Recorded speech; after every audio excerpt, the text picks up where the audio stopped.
아멘. 감사합니다.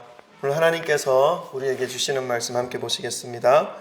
로마서 15장 1절부터 2절 두 절입니다. 로마서 15장 1절과 2절 우리 다 같이 한 목소리로 합독하도록 하겠습니다. 로마서 15장 1절부터 2절. 자, 다 찾으신 줄 알고 다 같이 함께 합독합니다. 시작. 믿음이 강한 우리는 마땅히 믿음이 약한 자의 약점을 담당하고 자기를 기쁘게 하지 아니할 것이라. 우리 각 사람이 이웃을 기쁘게 하되 선을 이루고 덕을 세우도록 할지니라. 아멘. 할렐루야. 또 한 주간 여러분 보고 싶은 마음으로 보냈는데 이렇게 또 만나니까 제 마음이 기쁩니다. 여러분도 기쁘시죠? 아멘. 우리 아이들만 기쁩니까? 매일 보는데 감사합니다. 계속해서 우리 사순절 기간을 보내고 있습니다. 사순절 기간에 단체 카톡방에 이 사순절 묵상 자료를 올려드리고 있는데 이것도 매일매일 올리는 것도 참 쉽지 않구나 하는 것을 깨닫고 있습니다. 조금 신경 쓰고 있는 부분, 기도하는 부분들이 있어서 하루가 훅 지나가요. 그래서 하루 건너뛰고 이틀 분량을 또 올리기도 하고 그랬는데 간단한 거지만 신경 쓰지 않으면 안 되는 것이구나 하는 것을 느낄 수 있었습니다. 여러분 한 분 한 분을 그래도 사랑하는 마음, 그 마음이 제 마음속에 채워져 있다는 것과 예수 그리스도로부터 흘러오는 그 은혜의 마음으로 한 분 한 분을 위해서 기도하고 있다는 그런 마음이 있다는 것만 아시면 됩니다. 할렐루야. 아멘. 오늘도 우리 앞뒤 좌우에 계신 분들과 사랑 고백 먼저 나누고 우리 말씀 받도록 하겠습니다. 우리 둘러보시고 사랑합니다. 축복합니다. 네, 잘 오셨습니다. 할렐루야. 할렐루야. 오늘 우리 또 처음 오신 분도 계신데 잘 오셨습니다. 오직 예수 그리스도의 그 말씀만 받으시고 은혜만 받으시고 가주시면 너무너무 감사하겠습니다. 자, 예수님께서 십자가에 달려 죽으시고 부활하신 이후 그리고 40일 동안 이 땅에서 부활체를 보여주시면서 예수님의 메시아 되심을 확신시켜 주셨습니다. 그리고 난 다음에 승천하심으로 인해서 이 땅에 예수님이 승천하시고 이 땅에 임하신 성령으로 인해서 이 땅에 예수님을 주님으로 고백하는 공동체가 생기기 시작한 것이죠. 그것이 무엇입니까? 그것이 교회입니다. 교회가 탄생하게 된 것입니다. 그래서 이 교회를 통해서 하나님은 예수님의 그 구원의 사역을 계속해서 이어가게 하셨고, 그리고 구원의 그 공동체로, 축복의 공동체로 천국의 모형을 이 땅 가운데 허락해 주신 것입니다. 그것이 교회인 것이죠. 오늘 본문 말씀을 가지고 이 귀한 교회를 우리가 어떻게 섬기면 좋을지에 대해서 함께 살펴보고자 합니다. 비록 작고 연약한 우리 성진교회이지만 교회의 진정한 의미를 깊이 깨달으심으로 바르게 교회를 섬기시고 주님이 내려주시는 그 은혜와 축복 속에서 이 땅에서의 삶을 행복과 그리고 하나님이 주시는 그 은혜의 삶으로 살아가시기를 주님의 이름으로 축원하는 마음으로 말씀을 전하겠습니다. 여러분, 교회를 섬긴다는 것이 무엇이겠습니까? 저와 여러분에게 있어서는 이 교회를 섬기는 것이 어떤 의미가 있는 것일까요? 저는 청년의 때에 예수님을 인격적으로 만나는 은혜를 가졌습니다. 정말 감사한 거죠. 만약에 그때 제가 예수님을 인격적으로 만나지 못하고 지금까지 살아왔다면 여러분 제가 어떻게 살고 있을 거라고 생각하십니까? 생각만 해도 좀 저는 제 자신을 알기에 끔찍합니다. 하루하루 제약된 삶을 살고 또 내 생각대로 내 고집대로 내 원하는 대로 살아가는 그런 삶을 아마 살았을 것입니다. 그런데 예수님을 만나게 됨으로 인해서 그런 방향으로서의 삶을 살아가지 않게 되었고, 그리고 돌이켜서 하나님께로 향할 수 있는 삶을 살아가게 된 것입니다. 예수님을 나의 구원자로, 나의 삶의 인도자로, 그리고 인정할 수 있게 된 것도, 그리고 지금까지 그러한 삶을 살아올 수 있게 된 것도 너무너무 감사하고 있습니다. 그러나 때때로 또 내 마음대로, 내 뜻대로 되지 않는 이러한 삶의 현장, 삶의 현실 속에서 낙심시키기도 하고 또 실망하기도 합니다. 그런데 그 속에서 또 감사가 됩니다. 왜냐하면 내 뜻대로 되지 않는 것에 대해서 감사가 되는 거예요. 왜 감사가 되죠? 하나님의 뜻대로 되니까. 내가 원하는 대로 되는 것이 아니라 예수님이 인도하시는 대로 되는 것을 경험하니까. 만약에 내가 원하는 대로 내 삶을 살아왔다면 과연 내 삶이 지금 이 모양이 되어 있을까? 그 중간에 하나님의 개입하심, 예수님의 살짝 손봐주심, 그런 것들이 있어서 오늘날 하나님을 더 사랑할 수 있는 그러한 저의 모습이 될 수 있었던 것을 인정하기에 모든 상황 속에서 감사가 되고 있는 것입니다. 도대체 예수님을 만나기 전에 어떤 삶을 살았길래 그렇게도 감사하십니까? 또 이렇게 질문하시는 분이 있을 것 같아서 잠깐만 소개하겠습니다. 교회는 계속 다녔어요. 초등학교 2학년 때부터 교회를 다녔으니까. 그리고 예수님을 만나기 전에도 주일 예배를 잘 지켰습니다. 11조 생활도 하고 헌금 생활도 잘하였죠. 용돈을 받아서 살았던 그런 부유한 가정이 아니었기 때문에 대학을 가서 이제 아르바이트를 하잖아요. 아르바이트를 할 때 처음 이제 내 노력으로 내 땀으로 돈이라는 것을 벌어본 거예요. 그래서 벌었는데 다 드릴 수는 없겠더라고요. 그만큼의 믿음은 안 됐던 것 같아요. 그래서 11조를 내고 한 70만 원을 벌 때는 11조 내기가 별로 어렵지 않았어요. 그런데 대학생활 하면서 한 번은 한 200만 원 정도를 벌은 적이 있어요. 알바로 여러 가지 하면서 200만 원을 버니까 11조 내기가 사실 조금 주저주저 하더라고요. 왜냐하면 20만 원이면 뭔가 원하는 거 하나 살 수도 있는 거잖아요. 평소에 사고 싶었던 거 그런 거 없어요? 옷을 하나 사도 좀 멋들어진 옷을 하나 살 수 있는 건데 이걸 11조를 낸다고 하니까 좀 마음이 조금 흔들리더라고요. 그래도 기쁜 마음을 확 그때는 어떤 표현이 들어버렸어요. 그냥 들여버렸어요. 근데 기쁜 거예요. 그걸 가지고 있을 때는 뭔가 그렇던데 하나님께 내가 마땅히 드려야 할 걸 드리니까 너무 기쁜 거예요. 마음이 가볍고. 그러면서 11조 생활을 계속 해왔고요. 그러니까 그런 겉모습만 보면 별 차이가 없었습니다. 신앙생활을 하는 모습을 볼 때 다른 사람들이 잘하고 있구나, 참 믿음이 좋구나 하는 그런 모양으로 신앙생활을 해왔던 저의 모습이었습니다. 그렇지만 그 신앙생활을 하는 그 속 모양은 조금 달랐습니다. 제가 솔직하게 고백하는데 어떻게 달랐냐면 내 기분대로 했어요. 내 감정대로 했어요. 그리고 생각나는 것, 살아가는 것 모두, 생각하는 것과 살아가는 것 모두 내가 중심이 되어 살아간 그 삶을 살았던 적이 있었습니다. 예수님을 만나기 전에. 그런데 그렇게 살아가니까 어떤 것을 느낄 수 있었냐면 항상 인생이 흔들려요. 중심이 없어요. 이쪽으로 가기도 하고 이쪽으로 가기도 하고 좌충우돌 방황하는 것이죠. 오히려 더 불안하고 더 공허한 삶을 살고 있는 모습을 발견할 수 있었습니다. 그러던 중에 예수님을 만난 거예요. 인격적으로 예수님을 만나고 나니까 그렇게 살아가는 삶이 얼마나 의미가 없는 삶인지 깨달을 수 있었습니다. 그리고 거기에서 발견하지 못했던 기쁨을 예수님과 함께 살아가는 그 삶 속에서 느낄 수가 있었어요. 깨달을 수가 있었어요. 그래서 예수님을 더 붙잡으며 살아가기 시작한 그 인생이 출발점이 되었던 것을 기억하고 있습니다. 그러니까 여러분, 예수님을 인격적으로 만나기 전의 신앙생활과 만나고 난 이후의 신앙생활에는 다른 사람들이 보기에는 별반 다를 것이 없는 것처럼 보여지지만 저의 내면에는 분명히 뭔가 달라진 것이 있었습니다.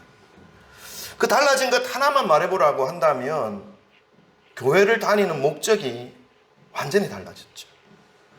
예수님을 가슴으로 받아들이기 전에는 이 교회 생활하는 것 모든 것들이 그냥 보여지는 종교적 활동에 치우쳐 있는 그런 모습이었어요.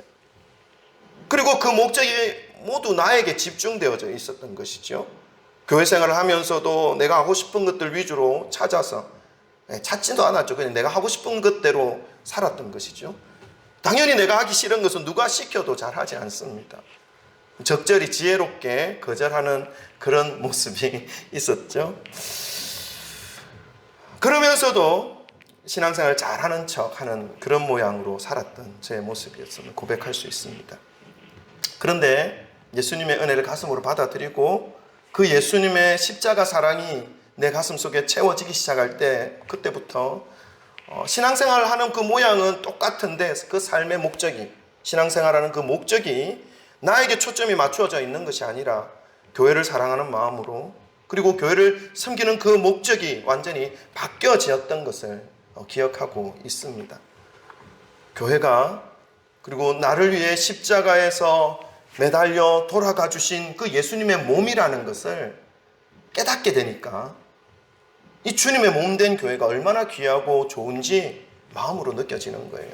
그러니까 교회가 너무너무 소중하고 귀하니까 교회에서 신앙생활하는 그 형제들, 자매들이 얼마나 귀하고 소중한지를, 사랑스러운지를 느낄 수가 있는 거예요. 느껴지는 거예요. 완전히 바뀐 것이죠, 그 부분이.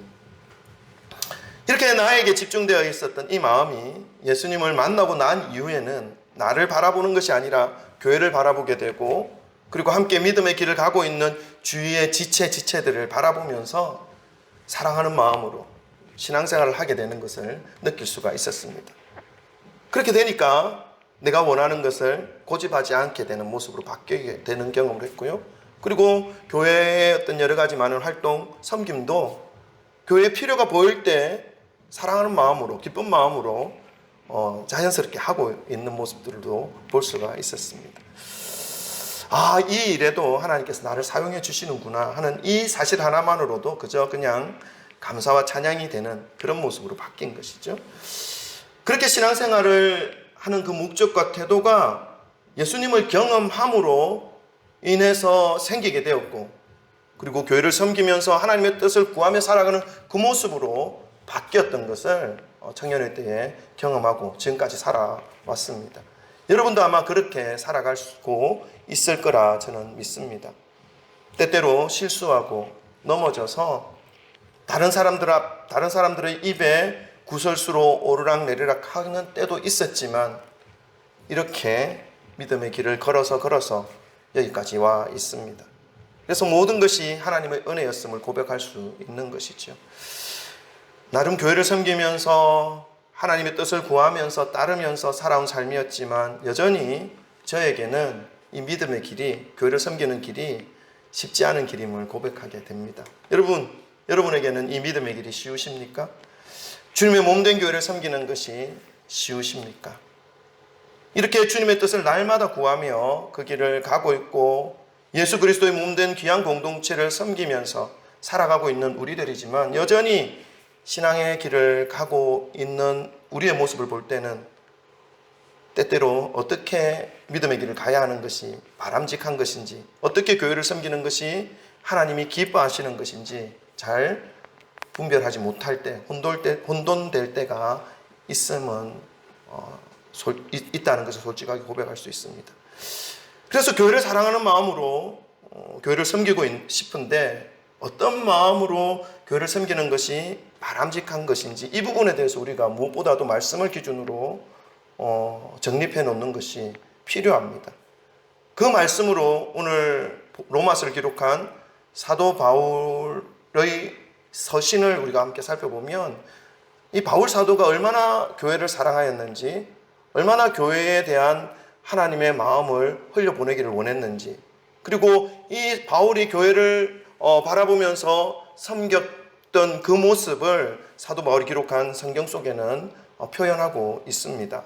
우리가 그 말씀을 기준으로 해서 교회를 섬겨 나간다면 하나님이 기뻐하시는 모습으로 교회의 삶을, 교회의 신앙생활을 할 수 있을 거라 저는 믿습니다. 우리 몇 군데만 우리 한번 찾아보십시다. 고린도전서 14장 12절 PPT에 준비되어 있습니다. 눈으로만 보지 마시고 마음으로 열고 받으시길 바랍니다. 제가 읽을게요. 고린도전서 14장 12절, 교회에 대해서 우리가 어떤 마음을 품어야 되는지 제가 읽습니다. 그러므로 너희도 영적인 것을 사모하는 자인즉 교회의 덕을 세우기 위하여 그것이 풍성하기를 구하라. 아멘. 중요한 건 뭐냐 하면 교회의 덕을 세우는 것을 바울은 말씀하고 있습니다. 교회의 덕을 세우는 것이 무엇인지 조금 이따 우리가 한번 말씀을 드리겠습니다. 그리고 고린도전서 14장 26절 또 읽겠습니다. 제가 읽겠습니다. 그런즉 형제들아 어찌할까? 너희가 모일 때 각각 찬송시도 있으며 가르치는 말씀도 있으며 계시도 있으며 방언도 있으며 통역함도 있나니 모든 것을 덕을 세우기 위하여라. 또 덕이라는 것을 말씀하고 있습니다. 교회의 신앙생활은 교회의 덕이 되어져야 한다라는 것을 말씀하고 있는 것이지요. 고린도전서 10장 31절 33절까지 말씀은 좀 기니까 넘어가고요. 아니 이것도 읽읍시다. 그 다음 거 넘어갑시다. 고린도전서 10장 31절부터 33절 제가 읽겠습니다. PPT 있습니다. 그런즉 너희가 먹든지 마시든지 무엇을 하든지 다 하나님의 영광을 위하여 하라. 유대인에게나 헬라인에게나 하나님의 교회에나 거치는 자가 되지 말고 나와 같이 모든 일에 모든 사람을 기쁘게 하여 자신의 유익을 구하지 아니하고 많은 사람의 유익을 구하여 그들로 구원을 받게 하라. 바울이 고린도 교회에 말씀한 것은, 교회를 바라보면서 말한 것은 뭐냐면 교회에 거치는 자가 되지 말라. 많은 은사를 가지고 있고 많은 어떤 자신의 능력을 가지고 있는 자라 할지라도 그것이 교회에 거치는 것이 된다면 한 번 더 생각해 보아라 라고 말씀하는 것이죠. 고린도전서 8장 1절부터 3절은 넘어가겠습니다. 에베소서 말씀입니다. 4장 29절 또 제가 읽겠습니다. 무릇 더러운 말은 너희 입 밖에도 내지 말고 오직 덕을 세우는데 소용되는 대로 선한 말을 하여 듣는 자들에게 은혜를 끼치게 하라. 무엇입니까? 또 덕을 세우는데 소용되는 말로, 선한 말로 듣는 사람에게 은혜를 끼치라. 그러니까 교회의 신앙생활은 덕을 세우는 것이 얼마나 중요한 것인지 우리가 좀 생각해 볼 수 있습니다. 이 덕이 무엇인지 우리가 좀 이따가 보겠습니다. 로마서 오늘 본문 말씀인데요. 15장 1절 2절 이것은 우리 합독해 보겠습니다. 오늘 합독했는데 한 번 더 합독합니다. 다 같이 읽습니다. 시작. 믿음이 강한 우리는 마땅히 믿음이 약한 자의 약점을 담당하고 자기를 기쁘게 하지 아니할 것이라. 우리 각 사람이 이웃을 기쁘게 하되 선을 이루고 덕을 세우도록 할지니라. 아멘. 여기도 덕을 세우라는 말씀을 하고 있습니다. 하나님께서 이 사도 바울을 통해서 성경 여러 곳에 어떻게 교회를 섬기는 것이 바람직한지를 말씀하여 주십니다. 기록하게 하셨습니다. 그래서 우리 때때로 혼란스러워하는 우리들에게, 교회를 통해서 또 믿음의 뼈대를 세워가야 하는 우리들에게, 우리 교회에 대해서 말도 많고 여러 가지 많은 말들이 들려오기도 한 이러한 상황 속에서 우리가 어떻게 교회를 섬겨야 되고 어떻게 우리가 교회에 대한 인식을 하여야 하는지를 가르쳐 주고 있습니다. 다른 세상의 말에 우리의 마음을, 우리의 생각을 빼앗기지 마시고 하나님의 말씀에 기초가 되어서 교회를 받으시기를 바라고 교회를 섬기시기를 주님의 이름으로 축원합니다. 오늘 이 본문 말씀들 중에 특별히 오늘 본문 말씀 우리 15장 1절, 로마서 15장 1, 2절 말씀을 본문으로 해서 교회를 섬기는 자세라는 제목으로 말씀을 전하려고 합니다. 말씀을 가슴으로 받으셔서 우리가 정말 말씀에 순종하는 모든 성도님들의 삶이 되어서 하나님의 은혜와 사랑이 또 풍성하게 넘쳐나는 귀한 한 분 한 분이 되시기를 소망합니다. 바울 사도는요, 오늘 본문 말씀 2절 후반부에 보면 선을 이루고 덕을 세우도록 할지니라 라고 말씀합니다. 교회를 섬길 때 이것을 잊어서는 안 된다 말씀하는 것이죠. 근데 먼저 선을 이룬다는 것이 무엇인지를 우리가 한번 살펴보기 원합니다. 이 말씀은요, 교회의 사명, 교회를 이 땅에 세우신 하나님의 그 목적과 이어지는 말씀입니다. 또한 예수님께서 십자가에 못 박혀 돌아가 주신 그 목적과도 연결되어지는 말씀입니다. 선을 이루는 것, 이 말씀이 그렇다는 것입니다. 예수님은 우리에게 영원한 생명, 구원을 주시기 위해서 십자가에서 저와 여러분을 대신해서 못 박혀 죽어주셨습니다.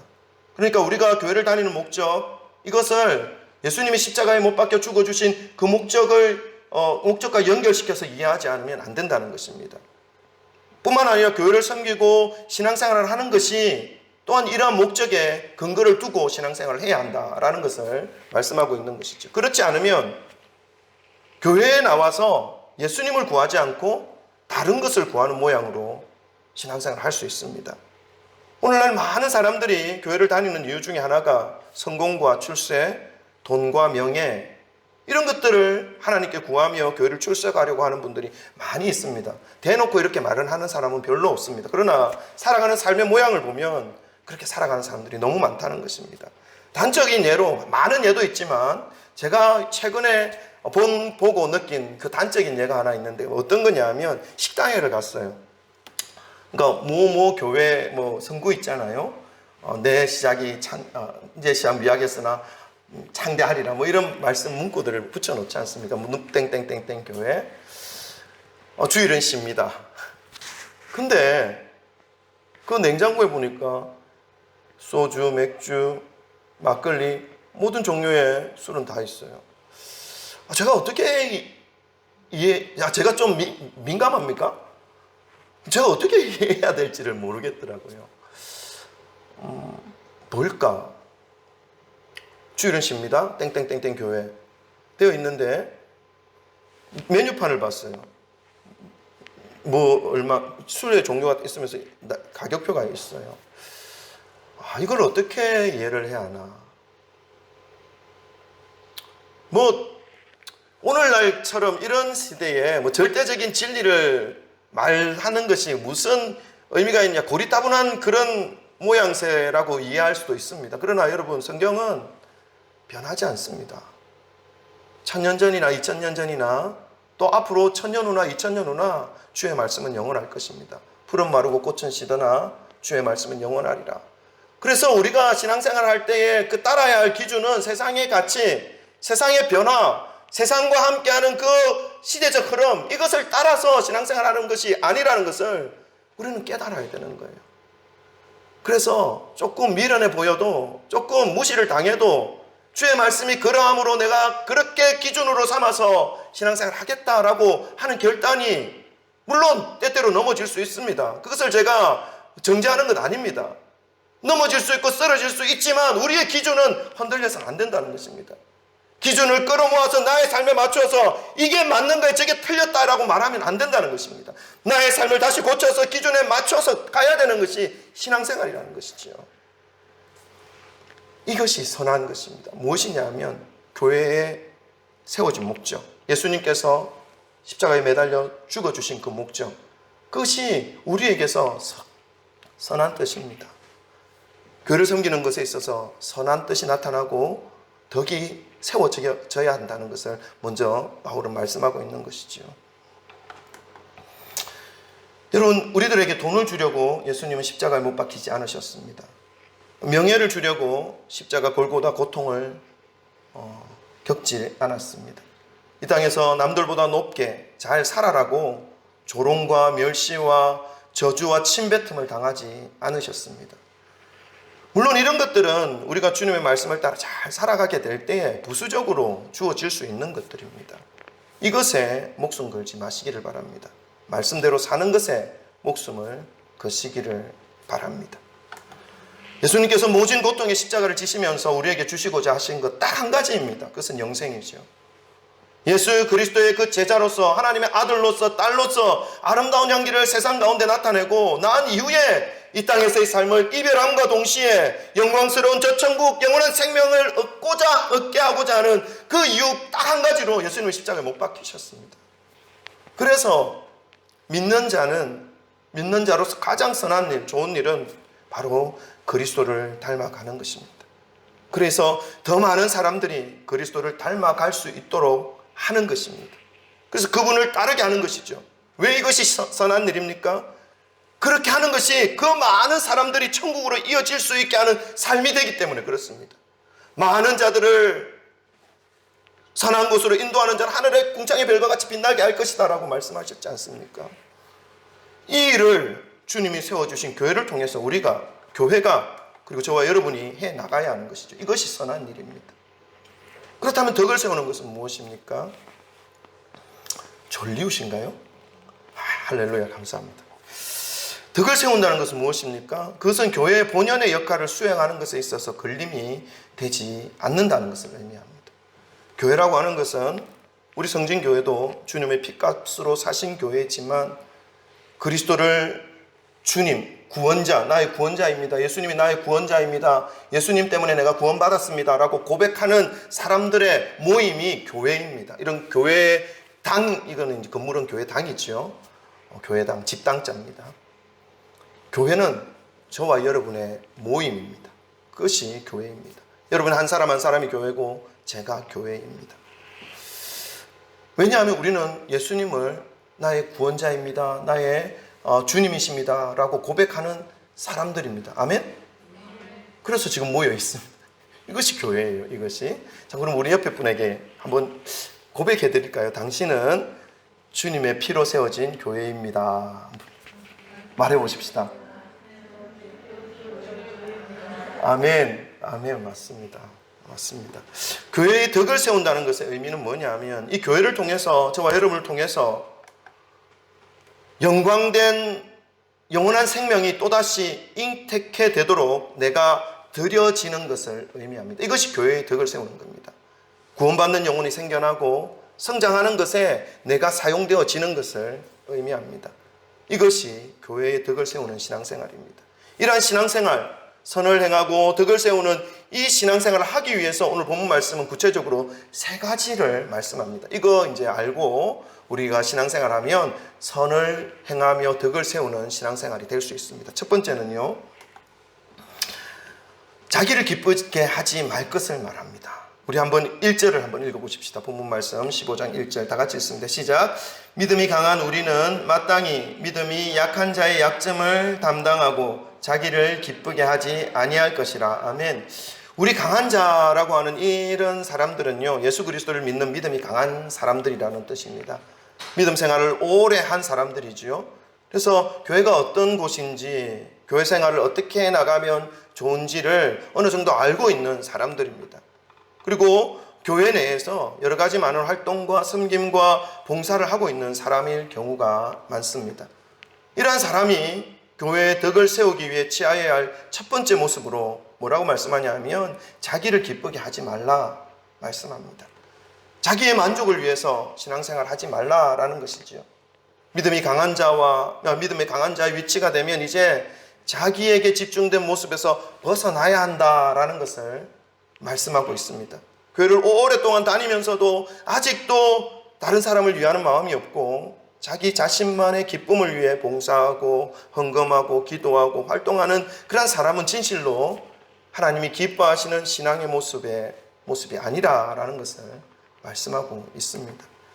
아직도 다른 지체들을 돌아보는 그러한 마음이 없는 자기 자신의 기쁨을 위해 사는 사람이라고 한다면 우리가 종교 활동, 종교 생활을 하고 있는 모습은 보일 수 있지만 그 내면에 참된 예수 그리스도의 그 마음은 아직까지는 품지 못한 그러한 모습일 가능성이 아주 많습니다. 그래서 말하는 것도, 기도 생활하는 것도, 봉사와 헌금 생활하는 것도 아나니아와 이 삽비라처럼 자기 자신을 드러낼 목적으로 하는 것은 선한 모습도 안 되고 덕을 세우는 모습도 아니라는 것을 성경은 분명하게 말씀하고 있습니다. 진정한 믿음 생활, 진정한 신앙 생활은 나의 섬김과 믿음과 모든 삶으로 인해서 연약한 사람들이 믿음 위에 세워지고 더 많은 사람들이 주님의 사랑을 경험하고 주께로 돌아오게 하는 것을 위해서 드려지는 삶이라는 것을 말씀하고 있습니다. 여러분 그러한 삶을 살아가시기를 주님의 이름으로 축원합니다. 아멘. 그렇게 살아가면 신앙생활 잘하는 거예요. 두 번째입니다. 믿음이 약한 자를 담당하는 것입니다. 우리 1절 한 번 더 읽어보십시다. 짧게 세 가지만 볼 겁니다. 이제 끝납니다. 히터를 틀어놓으니까 좀 더워요. 그죠? 그래도 참으셔요. 자, 둘째, 믿음이 약한 자를 담당하는 것. 우리 1절 한 번 더 읽어보십시다. 1절, 믿음이 약한 자를 담당해야 된다는 것입니다. 다 같이 읽습니다. 시작. 믿음이 강한 우리는 마땅히 믿음이 약한 자의 약점을 담당하고, 아멘. 뒷부분은 우리가 먼저 읽었습니다. 여기서 여러분 담당한다라고 하는 이 의미가 어떤 의미입니까? 헬라어 바스테제인이라는 단어를 썼는데 이것은 짐스러운 것들을 부담하다, 견디다, 참다 이런 의미를 가지고 있는 단어입니다. 그러니까 연약한 자의 약점을 담당한다라고 하는 이 말씀은 교회를 섬기는 데에 있어서 아직 완전히 서지 못한 사람들, 흔들리고 또 쓰러지고 또 방황하고 선 줄 알았는데 보니까 또 자기 마음대로 살아가고 있는 그 사람, 연약한 사람들이죠. 그 사람들의 연약함을 받아주라는 것입니다. 비난하거나 정죄하는 것보다 먼저 품고 받아줄 것을 말씀하고 있습니다. 교회는 여러분 붕어빵처럼 다 똑같은 사람이 모여서 예배 드리는 곳이 아니에요. 학력 수준도 다르고 지적 수준도 다르고 살아온 삶의 환경도 다르고, 어떤 사람은 정말 가혹한 환경 속에서 몇십 년 동안 살다가 은혜를 받아서 주님 안으로 들어온 사람도 있고요. 어떤 사람은 처음부터 3대째 4대째 크리스찬 가정에서 자라나다가 너무나 이 기독교 문화가 익숙한 상태에서 들어온 분들도 계셔요. 그러니까 다양하다는 것입니다. 그러한 다양함 속에 우리가 교회를 섬길 때 어떻게 섬겨야 되냐 하면 연약한 자의 그 믿음을 품어주라라고 하는 것입니다. 자신이 강하다고 생각되어지는 사람들은 교회 내에서 연약한 자들을 섬겨야 하는 위치로 부름받았다는 것을 우리는 잊지 말아야 하는 것입니다. 예수님의 모습이 그러셨죠. 근본 하나님과 동등된 분이셨지만 이 땅에 자신을 비우시고 종의 형체를 입고 내려오셔서 더럽기만 할 양 없던 우리의 인간들의 모습을 보면서 생명 바쳐서 섬겨주셨던 예수 그리스도의 모습이 바로 그러한 모습이었습니다. 예수 그리스도의 그 섬김을 기억하시면서 더욱 연약한 자들을 위해서 섬기는 그러한 저와 여러분 되시기를 주님의 이름으로 축원합니다. 아멘. 세 번째 우리가 신앙생활을, 교회를 섬길 때 어떻게 섬겨야 하는가? 세 번째는요, 이웃을 기쁘게 하는 것입니다. 2절 말씀 읽겠습니다. 2절 다 같이 함께 읽겠습니다. 시작. 우리 각 사람이 이웃을 기쁘게 하되 선을 이루고 덕을 세우도록 할지니라. 아멘. 자, 선을 이루고 덕을 세우는 삶을 살아가기 위해 세 가지 말씀드렸습니다. 첫 번째 뭐였죠? 자기를 자랑하지 말라, 자기를 기쁘게 하지 말라 하는 것입니다. 두 번째, 연약한 자를 감당하라, 품어라 하는 것입니다. 세 번째, 이웃을 기쁘게 하라 하는 것입니다. 우리가 흔히 이웃이라고 할 때 거리적으로 가까운 범위 안에 살아가고 있는 사람들을 가리킵니다. 원어 성경에도 이웃이라고 하는 이 단어를 보면 가까이 있는 사람이라는 뜻의 단어를 사용하고 있습니다. 본문 말씀을 문맥에 맞게 살펴볼 때 본문에서 사용되어진 이 이웃은 주위에 있는 동료 그리스도인들을 가리키고 있습니다. 그리고 특별히 방금도 말씀드렸듯이 믿음이 아직 세워지지 못한 지체들을 가리키는 경우가 많습니다. 결국 본문 말씀에서 말씀하고 있는 이 이웃을 기쁘게 하라 하는 이 말씀은 교회 공동체 안에서 무엇보다도 자신보다 연약한 지체들의 그 영적인 유익을 위해서 믿음이 강하다고 생각되어지는 이 사람들의 희생적인 사랑이 필요로 하고 있다라는 것을 의미합니다. 좀 더 쉽게 우리가 말씀을 드리자면, 연약한 자들이 신앙의 성장을 할 수 있도록 도와주기 위해서 자기의 자유를 제한하는 일이 필요하다는 것입니다. 나는 어떤 환경 속에서도 믿음을 붙잡을 수 있고 하나님에 대해서 감사할 수 있고 하나님을 찬양할 수 있는 그러한 상태의 신앙의 모습이 되어 있습니다.